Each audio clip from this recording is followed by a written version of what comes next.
skin condition that occurs when your hair follicles become plugged with oil and dead skin cells. It causes whiteheads, blackheads, or pimples. And acne most common among teenagers.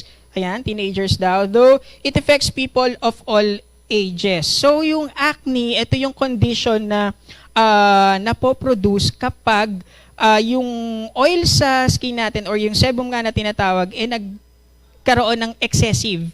'Di ba? Plus, yung kapag sinamahan pa siya ng mga hair follicles natin. Kasi yung hair follicles natin, 'di ba, yung mga balahibo natin sa katawan, no, kapag yan kinapitan ng mga bacteria, direkta siya dun sa sa loob ng skin natin. So pumapasok yan. And kapag nag-produce ng excessive oil ang ating mga skin, doon nagsisimula ang mga skin problems natin like acne.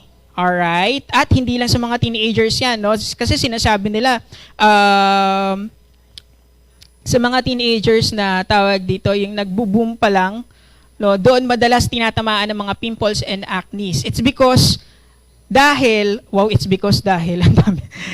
nga, yung mga teenagers natin, mas marami silang activities outside. That's why, doon sila tinatamaan ng mga skin problems. That's why kailangan, no, kapag dumating tayo sa age, no, ng teenagers, wow, ako din teenagers. Pag dumating tayo sa stage na 'yon, dapat marunong na tayong mag-alaga ng skin natin or meron na tayong mga skincare routine na tinatawag, no, para ma-avoid po natin yung mga skin problems na yan. To know more about this business, please contact